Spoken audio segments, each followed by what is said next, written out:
Unification of Germany. Unification का मतलब क्या होता है? हिंदी में मतलब होता है एकीकरण। मतलब बहुत सारे, आपको पता है जर्मनी को यूनिफाइड करना है, उसको एक नेशन स्टेट बनाना है।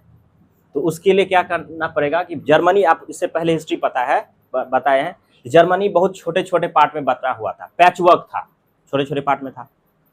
तो उसको क्या किया गया, एक उसको यूनाइट करना है, उसको एक नेशन बनाना है। तो इसके लिए आपको इससे पहले बताए थे आफ्टर 1848 में क्या हुआ था, 1848 में के बाद जो कंजर्वेटिव्स लोग थे, वही जो सुपर पावर जिसके बाद बताए थे, कंजर्वेटिव्स लोग थे, वो जो नेशनलिज्म की फीलिंग थी ना, उसको क्या कर रहे थे, यूज कर रहे थे अपने फायदा के लिए। मतलब पहले तो नेशनलिज्म का मतलब था कि देशभक्ति, लोगों के अंदर अवेयरनेस लाना, लोगों में क्रांति, रेवोल्यूशन लाना। लेकिन जो कंजर्वेटिव्स लोग थे, कंजर्वेटिव्स वही जो 3-4 जो सुपर पावर थे, वो लोग अब उसे अपने फायदा के लिए यूज कर रहे थे, मतलब उसी आइडिया को अपने फायदा के लिए यूज करने लगे थे। तो देखिए आप लिखे, कंजर्वेटिव्स मोबिलाइज नेशनल सेंटिमेंट्स, लोगों की जो सेंटिमेंट्स थी, भावना थी, जो फीलिंग थी, उसको अपने पावर को मजबूत बनाने के लिए यूज करने लगे। इसमें बताया गया है कि एक वॉर हुआ था इससे पहले, फ्रैंकफर्ट पार्लियामेंट वाला बताए थे इससे पहले क्लास में, फ्रैंकफर्ट पार्लियामेंट, उसके बारे में बताया गया है कि फ्रैंकफर्ट पार्लियामेंट में लोगों ने क्या किया था, वहां पर जाकर इलेक्ट होकर के वहां फाइनली सभी लोग गए थे, मिडिल क्लास के लोग, और वहां पर एक कन्वीन हुआ था, एक कॉन्फ्रेंस हुआ था, जिसमें एक किंग को चुना गया था। फाइनली आपको पता है कि वो सक्सेसफुल नहीं हुआ, और फाइनली आर्मी को बुला करके उसको डिसबैंड कर दिया, उसको खत्म कर दिया गया था। तो ये फेलियर था 1848 में, जो प्रयास था मिडिल क्लास का कि हम यूनाइट कर रहे हैं, वो फेल हो गया था। ये फ्रैंकफर्ट पार्लियामेंट वाला जो केस था वो फेल हो गया था। तो फेलियर ऑफ 1848 रिवॉल्यूशन जो कि हुआ था, जिसमें मिडिल क्लास लिबरल लोगों ने आवाज उठाया था, और फाइनली फ्रैंकफर्ट पार्लियामेंट का जो पूरा सेशन है वो खत्म हो गया, क्योंकि लोगों को सपोर्ट नहीं मिला था। पूरे केस आपको बता दिया गया। उसके बाद क्या हुआ, जब ये प्रॉब्लम का सॉल्यूशन नहीं निकला, वो मिडिल क्लास लोग को आर्मी बुला करके वहां से भगा दिया गया फ्रैंकफर्ट पार्लियामेंट से। उसके बाद प्रूसिया इसको अपने लीडरशिप में ले लेता है। प्रूसिया बगल में एक उसी जर्मनी का एक पार्ट था। जर्मनी, आज जर्मनी बोलते हैं ना, पहले जर्मनी नाम का कोई ऐसा कंट्री नहीं था। वो छोटे छोटे किंगडम में, छोटे छोटे पार्ट में बटा हुआ था। तो उसको यूनाइट करके ही किंगडम बनाना है, एक नेशन बनाना है। तो प्रूसिया एक जगह था, बहुत पावरफुल जगह था। तो प्रूसिया नाम का जो किंगडम था उस वक्त, उसने क्या किया, इस पूरे सिनेरियो को लीड करने लगा। बोला कि हम करवाएंगे जर्मनी को यूनिफाइड हम करेंगे। तो वो सामने आता है उसको लीडरशिप करने के लिए। उसके पास स्ट्रॉन्ग आर्मी रहता है और स्ट्रॉन्ग फोर्स रहता है। और प्रूसिया का एक बहुत बड़ा लीडर जो इसमें काम करता है, इसको एक्चुअली में यूनिफाइड करता है, उसका नाम था ओटो वॉन बिस्मार्क। इसके बारे में अलग से भी पूछा जाता है। Actually he the architect of Germany, इसने ही आर्किटेक्ट किया था, मैं जर्मनी बनाया था। यही था उसका चीफ मिनिस्टर बोल लीजिए, चीफ मिनिस्टर या फिर मंत्री बोल लीजिए, कि प्रूसिया का मंत्री यही था। इसने ही अपने सेना के बल पे, आर्मी के बल पे जर्मनी को यूनिफाइड किया था। तो इसके बारे में इसके बारे में नोट भी पूछा जाता है, right note on Ottoman Bismarck. Ottoman Bismarck कौन था? He was the architect of Germany state and he was the chief minister of Prussia. He lead the revolution, इसको उसने लीड किया। इसने क्या किया, आर्मी को अपना हथियार बना करके काफी समय तक, अगले 7 ईयर्स तक में 3 वॉर लड़ा। 3 वॉर, देखिए 3 वॉर्स, क्योंकि सबको यूनिफाइड करना था। तो जो जो इसमें इंटरफेयर कर रहा था उस सबको सबके साथ युद्ध करके उसको हटा रहा था कि हटो भाई, तुम इसको यूनिफाइड करना है मुझे। उसके पास काफी पावरफुल सैनिक था। तो उसने 3 वॉर जो लड़ा ड्यूरिंग 7 ईयर्स। और कौन कौन से कंट्री के साथ पूछा, ये ऑब्जेक्टिव में पूछा था। तो ऑस्ट्रिया के साथ लड़ा, डेनमार्क और फ्रांस के साथ, अगले 7 ईयर्स तक। ठीक है, इनके साथ युद्ध किया। हम लोग तो बोल दिए युद्ध किया, इतना 2 सेकंड में हो गया, लेकिन युद्ध करने में 7 ईयर्स लगा। तो इतने समय तक स्ट्रगल चला और फाइनली जाकर के तीनों कंट्रीज को डिफीट कर दिया ऑटोमन बिस्मार्क। तो डिफीट करने के बाद जो जर्मनी है क्या हो गया, यूनिफाइड हो गया, एक नेशन बन गया। अब कोई उसमें आपस में कोई किसी तरह का रिवोल्ट नहीं है, सब लोग एक साथ आना चाहते हैं, सब लोग एग्री हो गए। तो एक तरह से अब सब क्या हो गया, यूनिफाइड हो गया। जैसे हमारे देश में स्टेट तो बहुत सारा है, but we all agree with the prime minister. एक प्राइम मिनिस्टर सब लोग एग्री है, अलग अलग प्राइम मिनिस्टर तो नहीं चाहते हैं। तो सब लोग एक चीज से एग्री हो गए, इसका मतलब सब यूनिफाइड हो गए, सबका एम एक हो गया।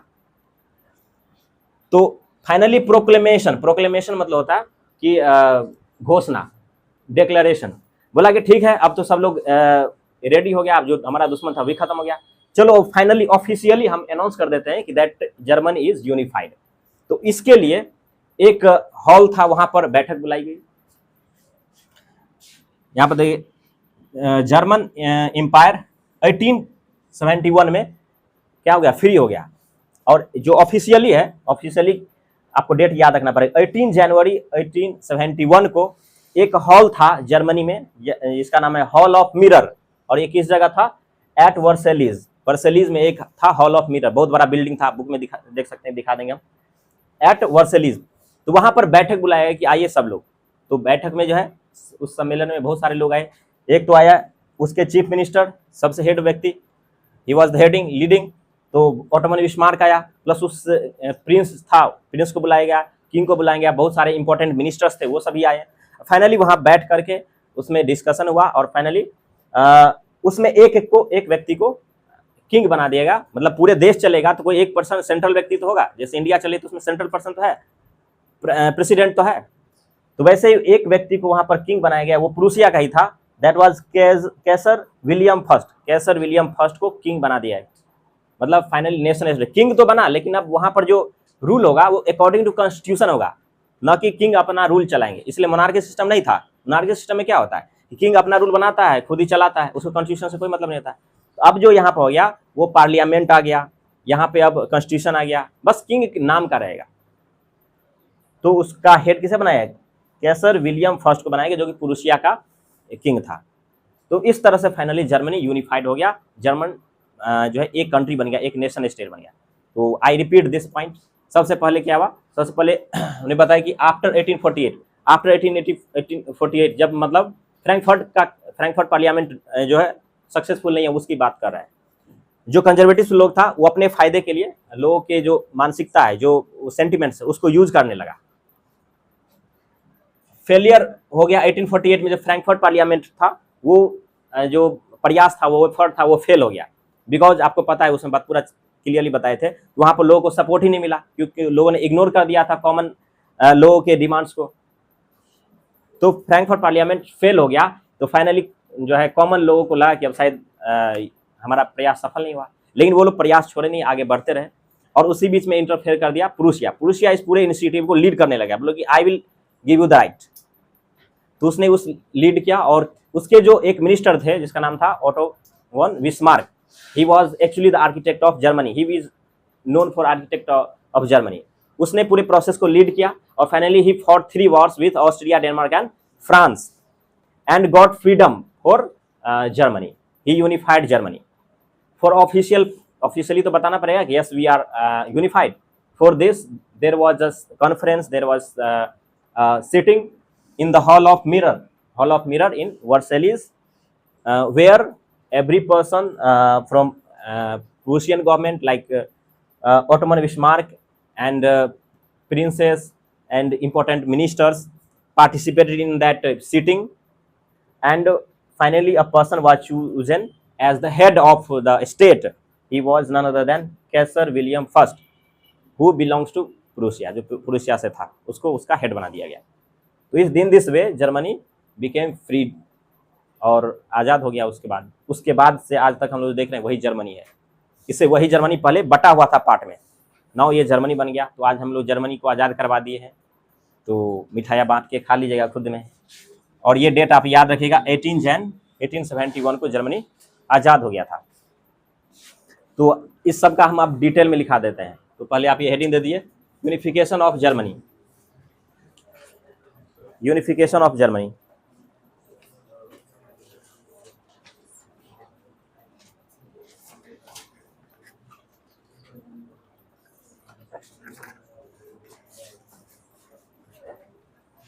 बाय द वे अगर यहाँ इतना नहीं भी लिखा है तो इतना चीज अभी दिमाग में उसको लिख सकते हैं, लेकिन ये दिमाग में रहेगा इतना दिन तक नहीं, बस आज भर है, फिर कल गायब हो जाएगा जब इसको रिपीट नहीं करेंगे। तो दैट्स वाई उसको आपको लिखाया जा रहा है।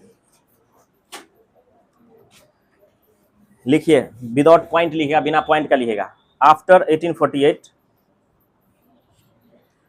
यूनिफिकेशन ऑफ जर्मनी के बाद नीचे पॉइंट बिना पॉइंट का लिखेगा। After 1848 conservatives